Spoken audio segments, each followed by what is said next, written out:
여러분, 텔레비전을 켜면은 전문가들이 말합니다. 노후에는 최소 5억이 있어야 한다고요. 어떤 사람은 10억이라고 합니다.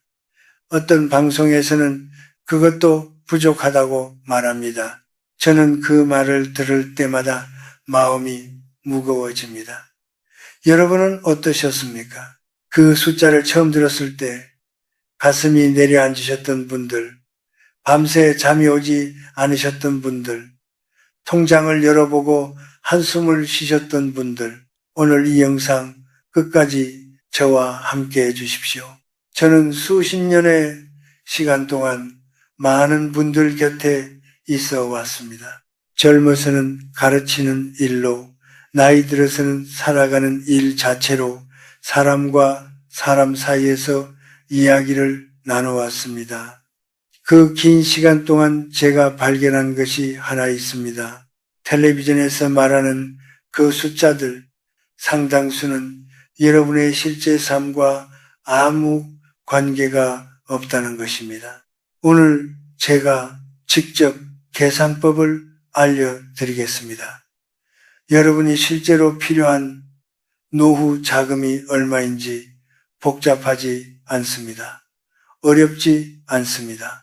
누구든 지금 바로 해볼 수 있는 계산입니다. 그리고 그 숫자를 알고 난 뒤에 더 중요한 이야기를 드리겠습니다. 저 개인적으로는 그것이 오늘 이 영상에서 가장 중요한 부분이라고 생각합니다. 왜냐하면 숫자가 해결해 줄 수 없는 것들이 있기 때문입니다. 그 이야기까지 함께 나누고 싶습니다. 끝까지 함께 해 주십시오. 저는 오랫동안 비슷한 눈빛을 가진 분들을 참 많이 만났습니다. 얼굴도 다르고 살아온 길도 다르고 손에 쥔 것도 다릅니다. 하지만 그 눈빛만큼은 언제나 똑같습니다. 말로 표현하기 어렵지만 오래 사람을 들여다보면 느낄 수 있는 눈빛입니다. 앞으로의 시간이 두렵다는 눈빛입니다. 그런데 이상한 일이 있습니다. 조사를 해보면 60세 이상 어르신 10명 중 7명 이상이 노후 생활비가 부족할 것 같다고 걱정하십니다. 그런데 실제로 생활에서 경제적으로 심각하게 어려움을 겪는 분은 그 절반도 되지 않습니다. 다시 말씀드리면 걱정하는 분들의 절반 가까이는 아직 일어나지도 않은 일을 두려워하고 계신다는 뜻입니다. 왜 이런 일이 생길까요? 저는 오래 생각해 보았습니다. 그리고 이런 결론에 이르렀습니다. 문제는 통장이 아닐 수 있습니다. 기준이 없는 것이 문제일 수 있습니다. 여러분만의 기준, 여러분의 실제 삶에 맞는 숫자가 없으니 텔레비전에서 들리는 숫자를 자신의 기준으로 삼게 됩니다. 그런데 그 숫자는 여러분을 위해 만들어진 것이 아닙니다. 서울 강남의 누군가를 위한 숫자일 수도 있고 아직 자녀가 어린 40대를 위한 숫자일 수도 있습니다. 여러분의 삶과는 전혀 다른 조건을 가진 사람들의 숫자입니다. 그러니 오늘 제가 여러분만의 기준을 함께 만들어 드리려 합니다. 여러분, 나이가 들수록 삶은 점점 단순해집니다. 이건 제가 오랫동안 주변 분들의 삶을 곁에서 지켜보며 확실히 느낀 것입니다. 처음에는 줄어드는 것처럼 보입니다. 하지만 조금 다르게 보면 군더더기가 빠지고 진짜만 남는 과정입니다. 연구 결과도 이것을 뒷받침합니다. 실제로 60세 이후에는 50대에 비해 생활비가 자연스럽게 37% 이상 줄어든다고 합니다. 억지로 아끼는 것이 아닙니다. 삶의 형태 자체가 달라지기 때문입니다. 생각해 보십시오. 출퇴근이 없으니 교통비가 줄어듭니다. 직장에서 입던 옷을 더 이상 사지 않아도 됩니다. 거래처 사람들과 밥을 먹어야 하는 일도 없습니다. 자녀들은 이미 다 자랐으니 학원비도 학교 준비물도 없습니다. 생활의 중심이 넓은 도시 전체에서 작은 동네로 집 근처 몇 킬로미터 안으로 좁혀집니다. 아침에 일어나 동네를 한 바퀴 걷고 시장에 들러 그날 먹을 것을 조금 사고 오후에 친구와 차 한잔 마시는 하루. 이런 하루에는 사실 많은 돈이 필요하지 않습니다. 그런데 우리는 여전히 50대의 소비 기준으로 노후를 계산하고 있습니다. 아직 일하던 시절의 지출을 기준으로 삼으니 숫자가 크게 보일 수밖에 없습니다. 무섭게 느껴질 수밖에 없습니다. 기준을 바로잡는 것만으로도 두려움의 절반은 사라집니다. 자, 이제 제가 직접 계산을 해드리겠습니다. 복잡하지 않습니다. 딱 3단계입니다. 종이와 펜을 준비하셔도 좋습니다. 지금 바로 함께 해보시겠습니까? 첫 번째 단계입니다. 한 달에 실제로 나가는 돈을 적어보십시오. 관리비, 전기세, 가스비를 합하면 보통 20만 원 안팎입니다. 하루 3끼 식비는 넉넉하게 잡아도 40만 원 정도입니다. 병원비, 약값 같은 의료비는 20만 원, 통신비와 소소한 일상용품은 10만 원, 친구를 만나거나 가벼운 외출에 쓰는 돈이 10만 원. 이렇게 더하면 한 달 실제 생활비는 100만 원에서 150만 원 사이가 됩니다. 물론 여러분마다 조금씩 다를 것입니다. 하지만 텔레비전에서 말하는 그 거대한 숫자들과는 이미 많이 다르지 않습니까? 두 번째 단계입니다. 지금 받고 계신 연금을 빼보십시오. 국민연금과 기초연금을 합산해 보십시오. 많은 분들이 매달 80만 원에서 120만 원 사이를 받고 계십니다. 정확한 금액은 각자 다르겠지만 일단 평균적인 수준으로 계산해 보겠습니다. 한 달 106만 원을 받는다고 가정해 봅시다. 한 달 생활비가 140만 원이라면 연금을 빼고 나서 실제로 부족한 금액은 34만 원입니다. 한 달에 34만 원, 5억이나 10억이 아닙니다.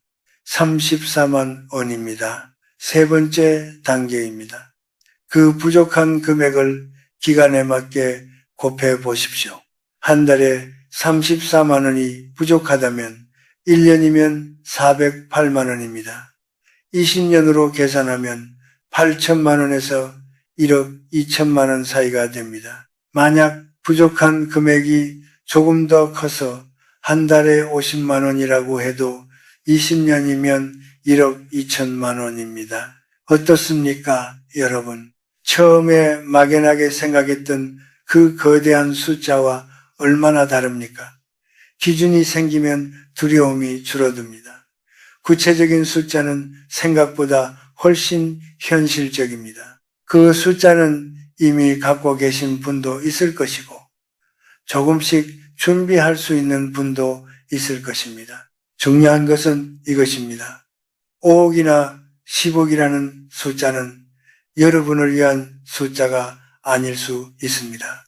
여러분 자신의 삶을 기준으로 계산한 숫자, 그것이 진짜 여러분의 숫자입니다. 그런데 여러분, 저는 여기서 한 가지 질문을 드리고 싶습니다. 계산을 마치고 나서 정말 마음이 편안해지셨습니까? 저는 오랫동안 많은 분들과 이 계산을 함께 해왔습니다. 숫자가 생각보다 작다는 것을 알게 된 순간 많은 분들이 잠깐 안도하십니다. 어깨가 조금 내려가고 눈빛이 조금 풀립니다. 하지만 그 안도감이 오래가지 않는 분들도 계십니다.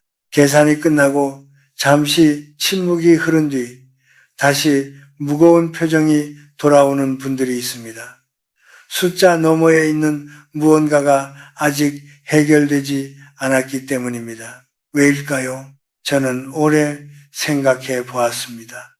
그리고 이런 것을 느꼈습니다. 돈에 대한 걱정 아래에는 또 다른 걱정이 숨어 있는 경우가 많습니다.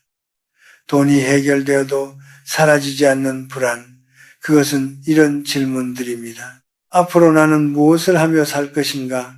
나는 아직도 누군가에게 필요한 사람인가? 이 남은 시간을 어떻게 살아야 의미가 있는가?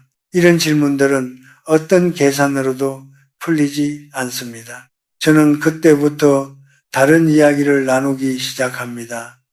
돈 너머에 있는 이야기입니다. 그 이야기를 지금부터 함께 나누어 드리겠습니다. 여러분 잠깐 저와 함께 생각해 보시겠습니까? 오늘 하루 통장 걱정 말고 진짜 나를 살아있게 만드는 것이 무엇인지 떠올려 보신 적이 있으십니까? 아침에 눈을 떴을 때 작은 기대감을 주는 것이 무엇입니까? 하루를 마치고 잠들기 전에 마음이 따뜻해지는 기억이 있다면 그것은 무엇입니까? 오늘도 살아있어서 다행이라는 느낌이 드는 순간은 언제입니까? 지금 바로 떠오르는 것이 있다면 그것이 바로 여러분의 답입니다. 그 답이 앞으로 드릴 이야기의 출발점이 됩니다. 제가 오랜 시간 많은 분들 곁에 있으면서 깨달은 것이 있습니다. 인생의 후반부에서 사람을 진짜로 살아있게 만드는 것은 크게 세 가지입니다. 돈은 그 세 가지를 돕는 도구입니다. 중심이 아닙니다. 도구입니다.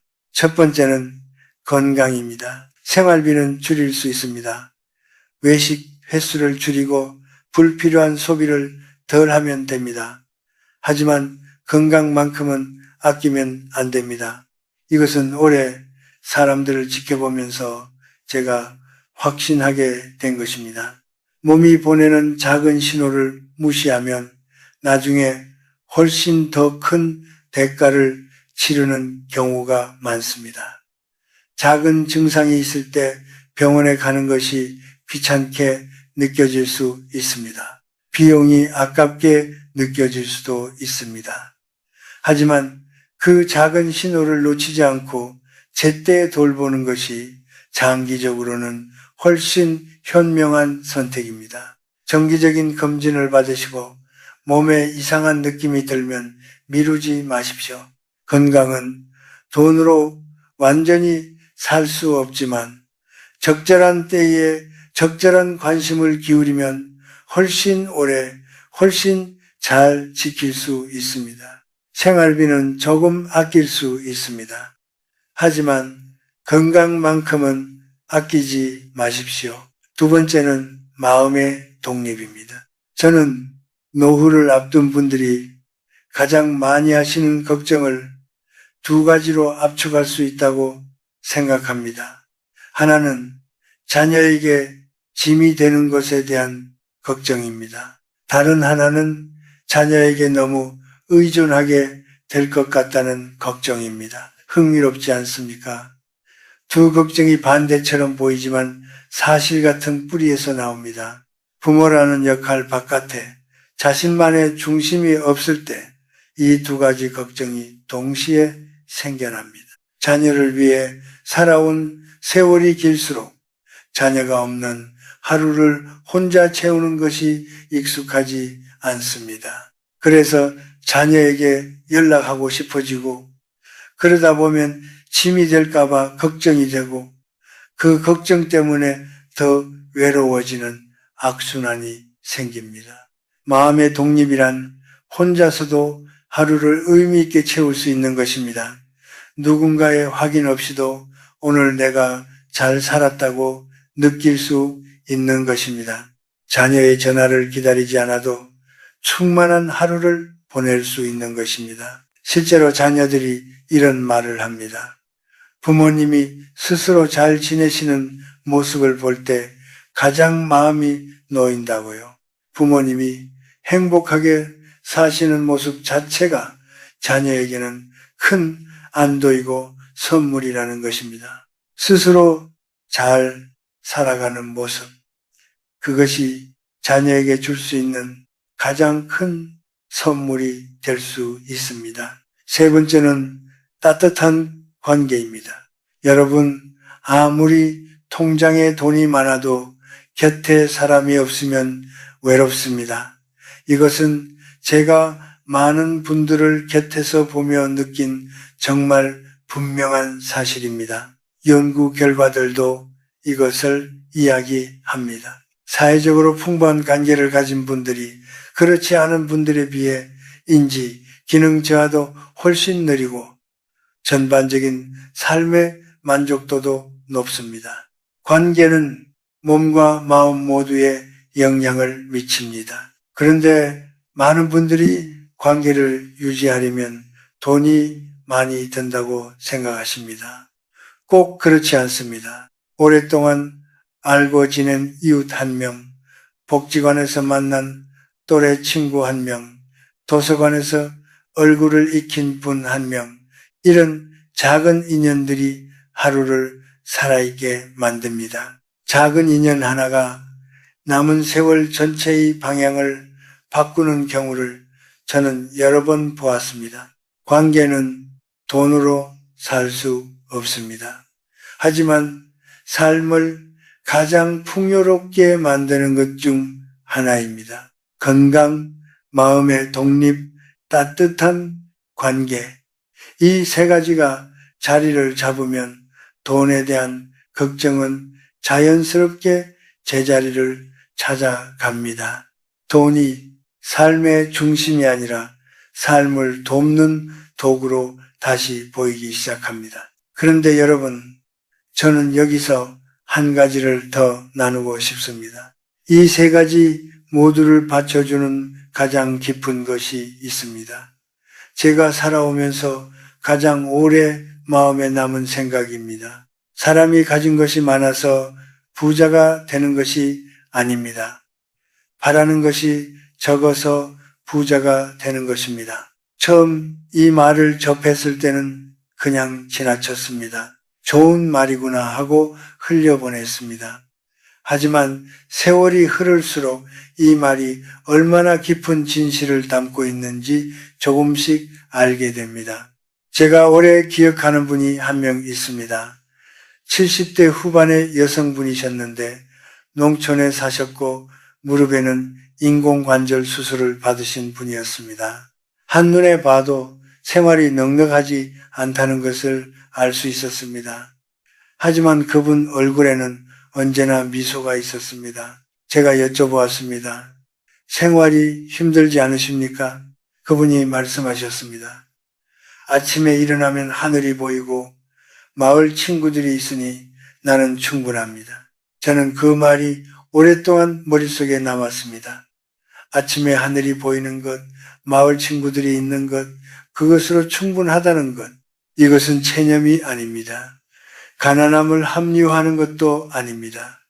이것은 지혜입니다. 오래 살아온 사람만이 도달할 수 있는 자유입니다. 있는 것에 안주하고 분수를 아는 마음, 이것이 오래전부터 우리 조상들이 소중히 여겨온 삶의 태도입니다. 이것을 깨닫는 것이 얼마나 어려운 일인지 저는 이제야 조금씩 알 것 같습니다. 노후를 살아가는 방식에는 크게 두 가지가 있다고 저는 생각합니다.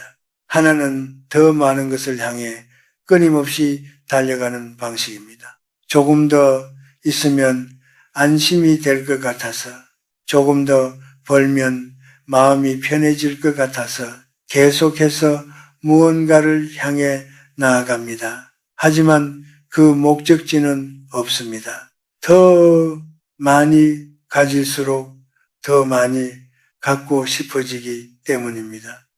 충분함의 지점은 영원히 오지 않습니다. 다른 하나는 지금 이것으로 충분하다는 것을 아는 방식입니다.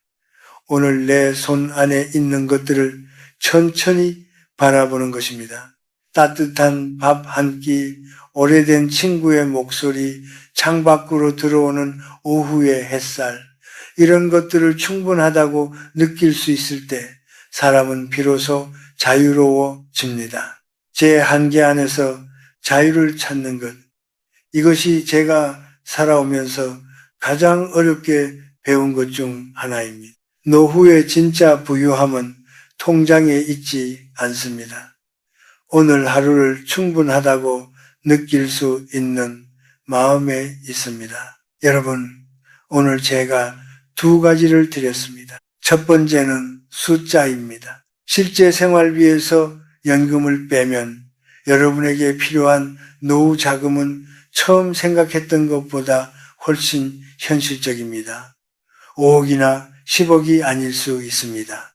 여러분 자신의 삶을 기준으로 한 숫자는 훨씬 더 구체적이고 훨씬 더 가깝습니다.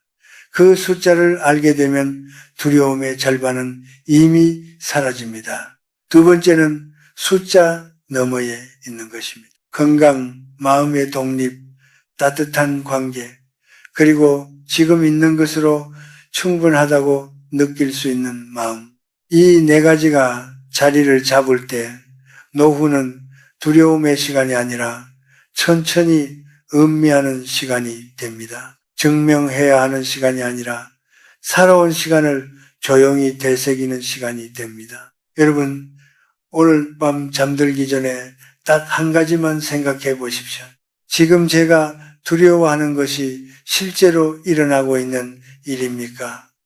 아니면 누군가의 기준이 만들어낸 두려움입니까? 그 질문 하나만으로도 오늘 밤은 조금 더 가볍게 주무실 수 있을 겁니다. 저는 여러분께 한 가지를 말씀드리고 싶습니다. 여러분은 이미 충분히 잘 살아오셨습니다. 긴 세월을 버텨오셨습니다.